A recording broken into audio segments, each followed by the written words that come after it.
Hello, everyone, and welcome to this week's lecture. This week, we talk about Puerto Ricans after World War II, both the economic changes that happened in the island that led to significant migration of Puerto Ricans to the United States, and what their experiences were once they arrived in the U.S.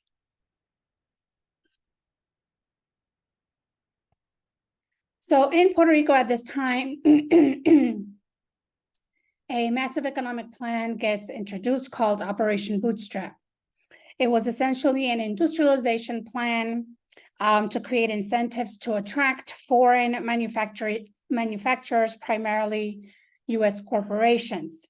The incentives that they would provide included tax incentives, so where corporations did not have to pay federal or local taxes. They didn't have to construct their own facilities. These were constructed for them by the Puerto Rican government. And they also were ensured a passive and cheap labor force so that the government would make sure that they would repress any kind of labor unrest that might dissuade U.S. corporations from moving to the United States at this time. To Puerto Rico at this time.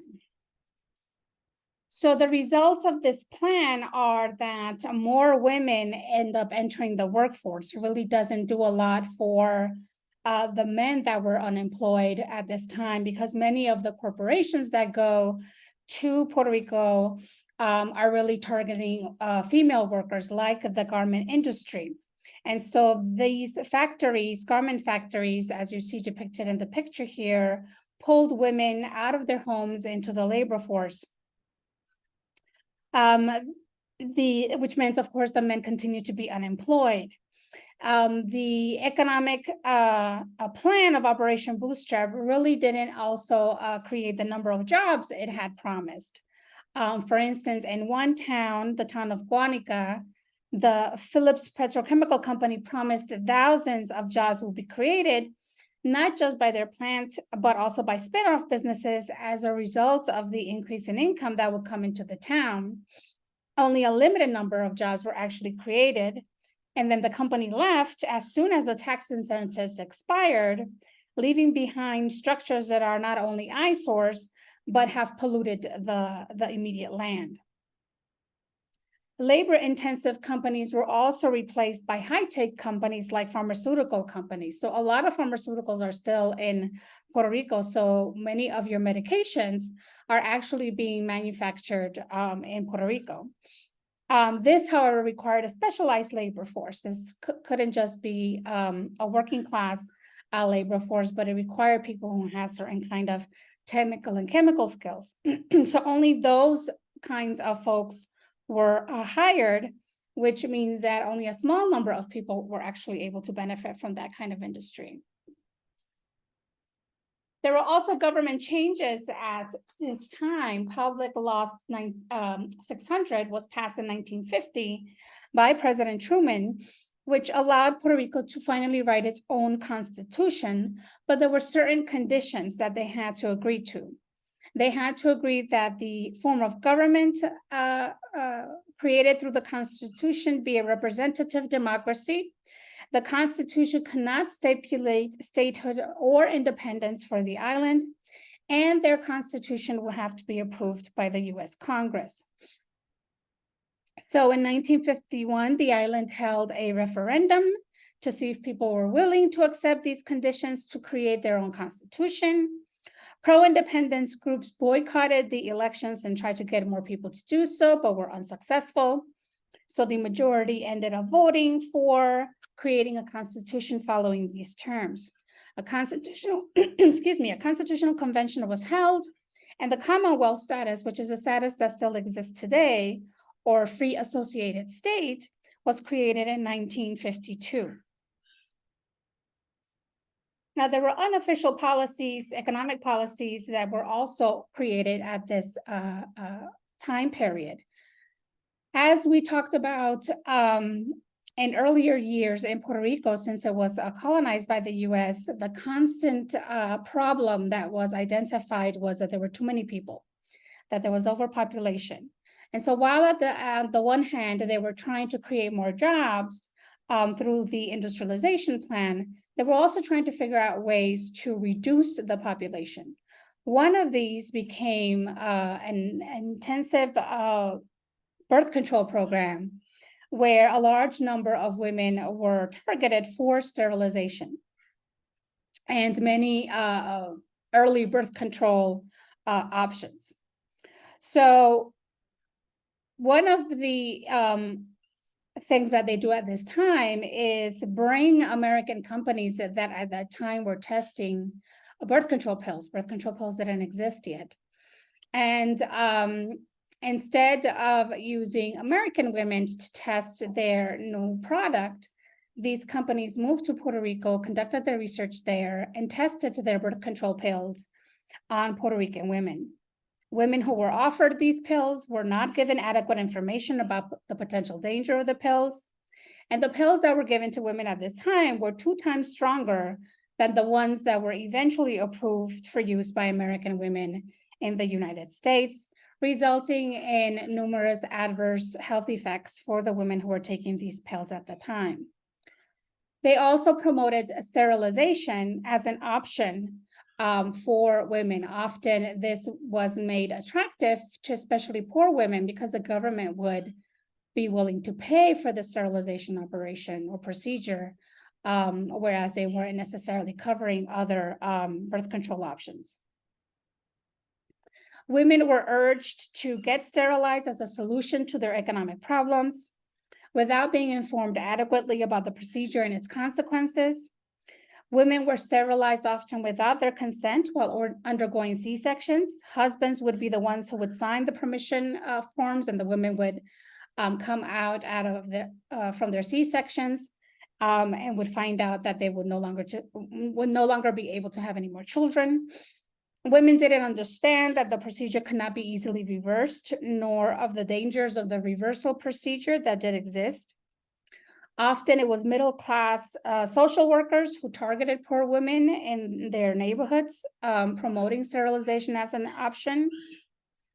This also connected to Operation Bootstrap, where some factories, like garment factories, for instance, would facilitate women getting sterilized since their pregnancies were perceived as negatively impacting their productivity. They often had clinics within the factories to talk to the women about sterilization as something that they should pursue if they wanted to be able to continue to be productive workers.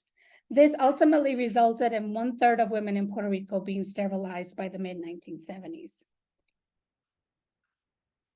Another unofficial kind of policy, again, trying to reduce the population in Puerto Rico, was to encourage migration. Now, if you ask the government at that time if this was an actual government policy, they would deny it. But in actuality, there were many different programs, including the contract labor program, to encourage Puerto Rican men in particular to leave the island and pursue work elsewhere. Now, what these contracts meant was that they would target potential employees in Puerto Rico, promise that there would be a contract that was agreed to by the government or that the government approved, and that it would provide fair pay and all sorts of different benefits, including paying for their travel to the United States to work and to return to the island once their contract was over. So the intention was that these laborers were not going to come to stay, but in actuality and in practice, they actually ended up coming through contract labor and staying in the United States. Now, the types of work that many of these contract laborers were able to get varied. The War Manpower Commission contracted workers in the food processing plants by corporations like the Campbell Soup Company in southern New Jersey during World War II. Domestic workers were brought to Chicago in 1946 where 362 women came, however, ended up returning to Puerto Rico because of their poor conditions working in households in the United States.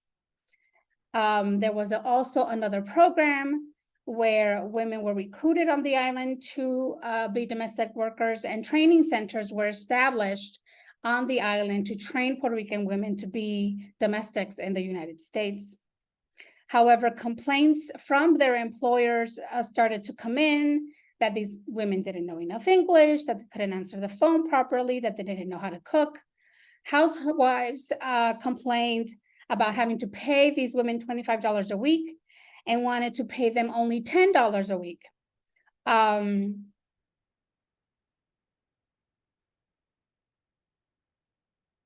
Yet nonetheless, these housewives wouldn't fire these women, even though they complained about how much they had to pay them, because they wouldn't be able to get any other maid at the rate of $25 a week. So $25 a week was already a significantly low rate to pay for a maid, and yet they were complaining. These women, of course, knew how to work, knew how to do household chores, knew how to cook. What the women, the housewives here complained about was because these women didn't necessarily know how to cook American food. They didn't have phones in their homes in Puerto Rico. So of course a phone would be something foreign to them. So this all created these tensions and problems for both the workers and their employers.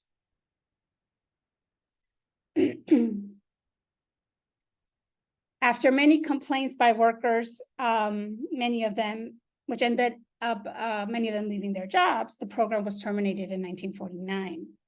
Many men were also recruited for agricultural work. Now, agricultural work is often affiliated to Mexican workers, but what is little known and talked about is that Puerto Rican farm workers have come to the United States for many years and have worked throughout different kinds of farm work all over the United States.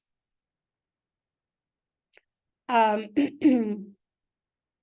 many of these workers also found problems with their contracts, where the employers would break the contract agreements and they would end up getting paid less than they were promised. The housing that they were promised was inadequate. And so this created certain limitations to the kinds of experiences that these contract workers had once they arrived to the United States.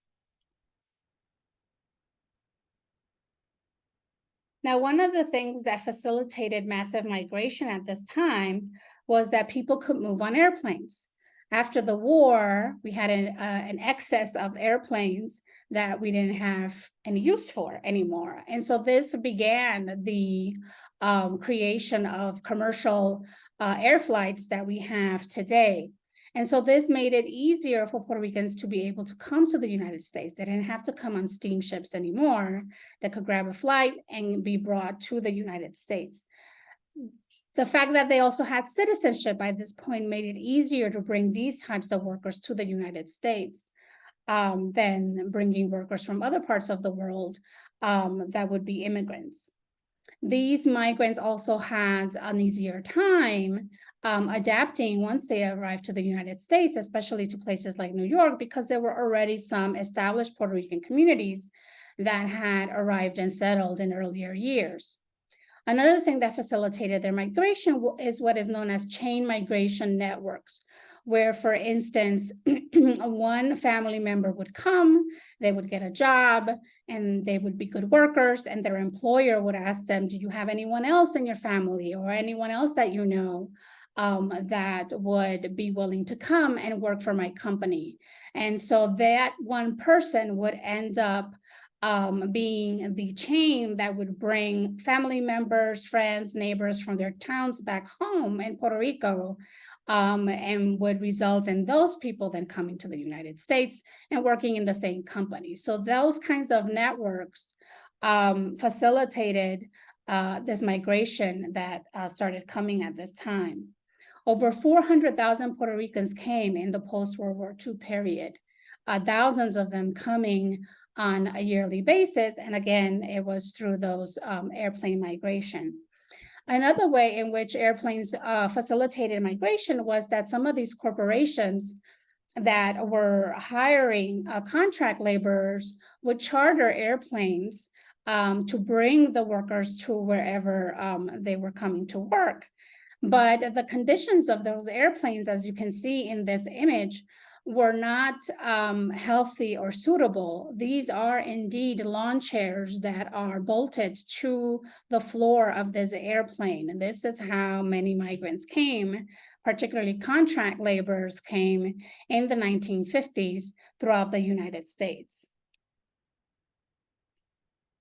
The experience that they found once they arrived to the United States was that they were wanted for their labor, but not as community members, right? Members in the community, majority white, were not happy that these quote unquote foreigners were now living amongst them.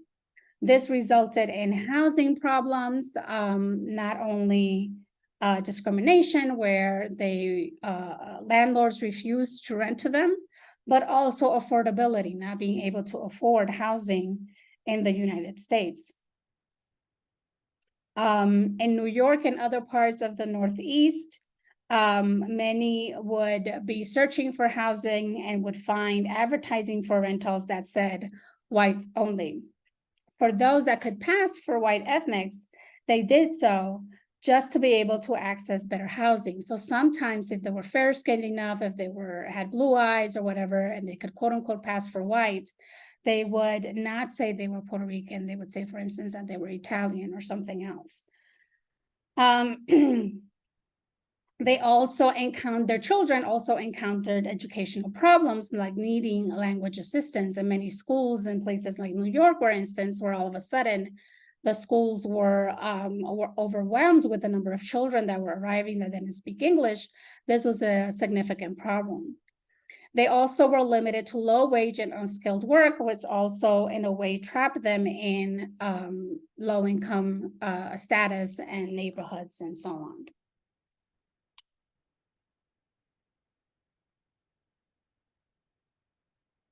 Now, one of the responses that we see, especially in New York City, as this influx of Puerto Ricans comes, is the creation of the Mayor's Advisory Committee on Puerto Rican Affairs.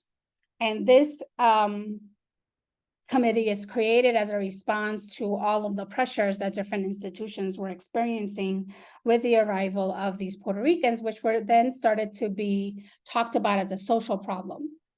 Some of the recommendations that they came up with, however, were quite interesting.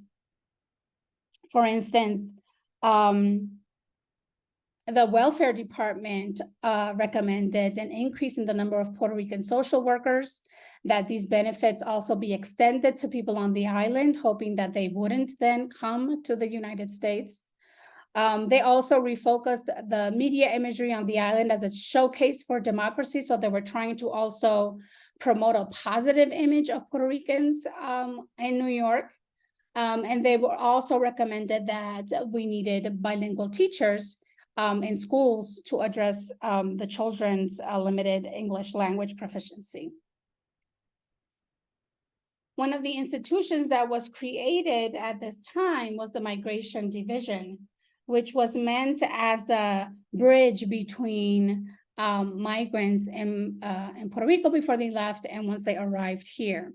Now, one of the confusions that was created by this particular population was that you couldn't treat them the way they would treat a Mexican immigrant, for example. You couldn't ask for papers because there were no papers for Puerto Ricans to provide because they were citizens. Yet nonetheless, they were still often encountering employment discrimination where employers wouldn't believe that they were actual citizens, right? And so one of the things the Migration Division did was to create employment assistance and ID cards that Puerto Rican migrants could use to take to their employer that basically stated that they were citizens of the United States. This organization undergoes a significant restructuring in 1951 with a new director, Clarence Sr., who was a white social scientist who led numerous studies on Puerto Rican migration. One of the things that the institution became in charge of was public relations, addressing the image of Puerto Ricans in the media, and also working with the education department to develop materials to educate the public about Puerto Ricans, about the fact that they are citizens, that they're coming here looking for a better life, that they're coming here to work and not to cause or be a social problem, as a lot of media outlets were portraying them as. One of the leaders of this time period that the reading talked about was Gilberto Gerena Valentin, who was a community organizer, labor leader, and founder of the Congreso de Pueblos, which consisted of hometown clubs for each town of Puerto Rico. So for instance, if you came from the town of Guanica in Puerto Rico to New York, there would be a hometown club for Puerto Ricans from Guanica. And so those clubs functioned as a way to help those migrants coming from that particular town to settle, especially in New York. They helped with employment and housing. They often provided emergency funds. And this organization was instrumental in creating the Puerto Rican Day Parade that still exists to this day in New York City. He also created the National Association of Puerto Rican Civil Rights, which fought against police brutality, fought for educational rights, and against the literacy requirements for voters, which prevented many Puerto Ricans to be able to vote, even though they were citizens. Now, as I mentioned, Puerto Rican workers came as farm workers, and one example of where they came to was to work in farms in New Jersey. But as I mentioned before, their living conditions were unsuitable, and often their contracts were not followed. According to their contracts, they were guaranteed a minimum wage, a minimum of 60 hours of work per month, 1 hot meal a day, adequate housing, medical insurance, transportation costs to and from Puerto Rico. And however, the transportation costs to and from Puerto Rico were expenses that were deducted from the workers' wages. The organization that brought these workers to work in farms throughout New Jersey was called the Glassboro Growers Association. Many of them came to farm in Vinland, New Jersey, where again, because of their poor housing, men died of carbon monoxide poisoning. Part of the problem with the housing is that they were not provided adequate heating. Remember, these people are coming from a tropical island where it's 80 degrees pretty much a year round, coming to New Jersey where there's now winter. And so not providing adequate housing that had heating was a significant issue. And so these men that died of carbon monoxide poisoning did so because they were using an electric heater in their small room and became overwhelmed with carbon monoxide.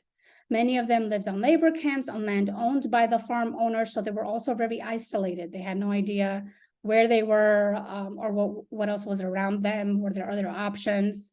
And the Glassboro Growers Association ended up filing for bankruptcy in order to avoid having to pay back travel expenses for these people.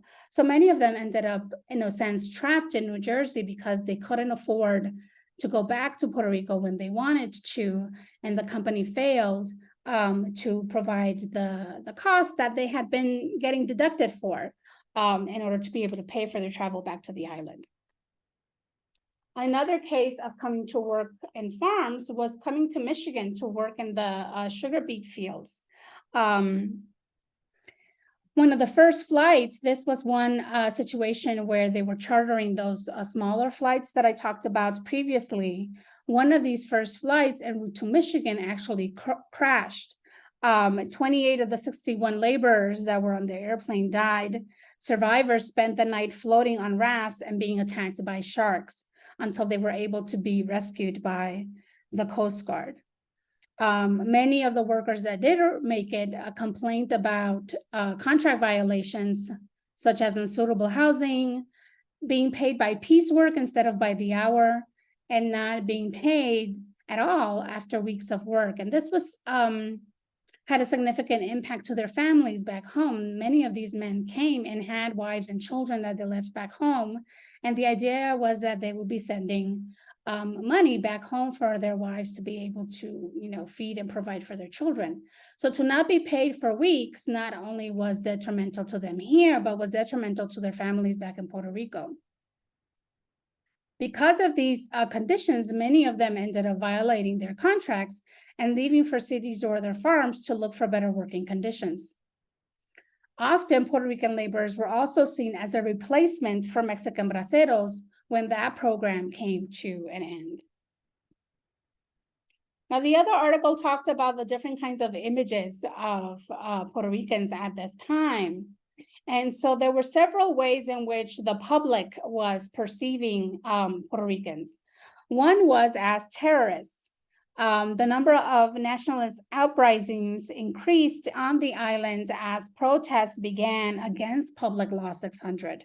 Nationalists who believed that the Commonwealth status was not an appropriate status. They wanted independence for the island. And so they began to organize different actions to demonstrate their point of view. One of this was the attack on President Truman at Blair House. This did not result in the assassination of President Truman, but it did result in those that attempted this attack to be arrested. There was also the more infamous attack on Congress in 1954, where a group of 4 nationalists, including a woman, Lolita Lebron, who's pictured there, entered the chamber of the House of Representatives during a tour of one of the chambers, unfurled the Puerto Rican flag, and began to shoot into the chamber while it was in session, injuring 5 members of Congress. Nobody, however, was killed. They were captured and sentenced to 30 years in prison, which was perceived by many people as excessive, and therefore they became martyrs and symbols of US colonialism. But what this meant was, this is coming out in the newspapers and so on, and so this became the national perception of Puerto Ricans, was that they were a national threat, that they were terrorists. Many people in New York, where the largest Puerto Rican community was at this point, condemned the attacks because they were trying to separate themselves from this image as terrorists. They didn't want all of the Puerto Ricans in New York to be perceived in this way. Another image at this time of Puerto Ricans was as social problems, as I said. There were a number of newspaper articles that were starting to come out as these folks were arriving to New York, painting a picture of Puerto Ricans as bringing diseases, concentrating in slums, bringing crime, not being employed, and that the women were working on as prostitutes, or they were coming and creating overcrowded schools. They were dependent on welfare relief. So many of the newspaper articles at this time were talking about all of these problems and had headlines such as the Puerto Rican problem, or as the one you see depicted there, Puerto Rican migrants jam New York. And so this increased media coverage appeared post-World War II, creating this negative stereotype of Puerto Ricans that often persists to this day. Here is another spread of the kind of articles that appeared in newspapers and magazines. And so you see here sort of them being depicted in this impoverished communities, overcrowded, small apartments. They're like portraying this image that there are so many Puerto Ricans, they're overflowing out of their buildings, as you see them hanging from the fire escape there in that one image. So this meant that the community needed to respond to these stereotypical images of them so that they wouldn't be perceived in all these negative ways and wouldn't be discriminated against in terms of housing, education, employment. So they needed to create counter narratives about the reality of the Puerto Rican community, many of whom were not poor. They were professionals, they were educated. The vast majority of them were not on welfare and were contributors to society. A common refrain in migrants' responses to the media assault was that Puerto Ricans were no different from any other immigrant group that had come before them, and that they should not be singled out as a problem in this nation of immigrants. The staff of the Migration Division also followed the similar narrative and created a pamphlet making the same point, that anti-immigrant prejudice had been used against earlier European immigrants as well. And so they're trying to sort of make this connection that they're not that different from the immigrants that came before them to New York City. And so they just need to be given the opportunity to adapt, settle, get an education, and so on, like other immigrants before them came. Others, however, protested, not only protested against the newspapers that were publishing these articles, but also made the critique that Puerto Ricans were not like their previous European predecessors. They were actually racially different, and that meant that the way they were being targeted for discrimination was different and it needed to be addressed in a different kind of way. One of the other things that came out at this time was Oscar Lewis's book on Puerto Ricans that created this idea of a culture of poverty, as well as a Moynihan report that came out that studied both Puerto Rican and Black families. And so the big question in the 1960s by many social scientists was, why is it that Blacks and Puerto Ricans are not improving generationally as previous as other European ethnic groups were? And so the conclusion that these social scientists came up with was that there was inherent culture of poverty within these communities. And this included images of bad mothers, that mothers were sexually promiscuous, that they weren't taking care of their children, that families that didn't have a male head of household was the problem, that many of these women emasculated men, that they had a large number of illegitimate children. So instead of looking at systemic responses or explanations for why these two groups continue to live in conditions of poverty, the answers that they came up with was that there was something inherently wrong within the families of these communities. And that's where the idea of a culture of poverty comes from, that there's this culture of poverty that exists inherently within these families that is keeping them behind. Another image that was created during this time was through West Side Story. Now, some of you may have seen the film, some of you may have seen the more recent film that was redone a few years ago, or have seen the play. But the original play opened in Broadway in 1957. And even though the original play was supposed to be a romance, sort of a Romeo and Juliet type of romance between a Jewish girl and an Italian guy, the rise in gang fights and juvenile delinquency inspired the creators of the play to change it to a Puerto Rican girl and an Italian boy, thinking that this would, quote unquote, add color to the play.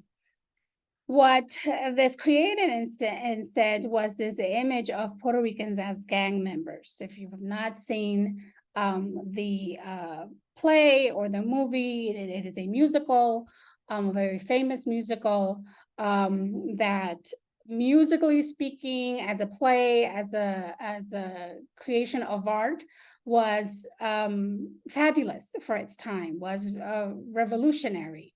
But the storyline created this image of Puerto Ricans who are just here in search of the American dream, that Puerto Rico was a horrible place that you needed to get away from, and that many of the Puerto Rican men who came here, especially Puerto Rican youth, were involved in gangs. And so that comes out, that obviously becomes very popular. And so another sort of stereotype that starts circulating, especially about Puerto Rican young men, is that they're all involved in gangs, that they're knife wielders, and so on. The one image you didn't see at this time, however, was of Puerto Ricans as soldiers. The Korean War is also happening in the 1950s. And there are Puerto Ricans, specifically a Puerto Rican unit called the Borinqueneers, which was the 65th U.S. Infantry Army Regiment, was serving in Korea and dying in Korea. And also experiencing discrimination even among some of their fellow soldiers, being called, for instance, the Rum and Coke Brigade. But this was one of the most successful units at the time in the Army. The 65th received 4 Distinguished Service Crosses, 155 Silver Star medals, and over 900 combat awards and Purple Hearts. This image, however, was nowhere in the media, wasn't circulating nowhere. And so the men that were being heroes at this time were completely invisible to the larger mainstream population. Instead, what you were seeing about Puerto Ricans at this time were all negative types of images, which may explain, or does explain actually, some of the stereotypes that still exist about Puerto Ricans in the United States that some of you may have heard before or may hear in the future. This is where those stereotypes were first started, right, during this time period and because of these particular situations. So this ends our lecture for this week. I look forward to your thoughts on the discussion post. Have a wonderful week.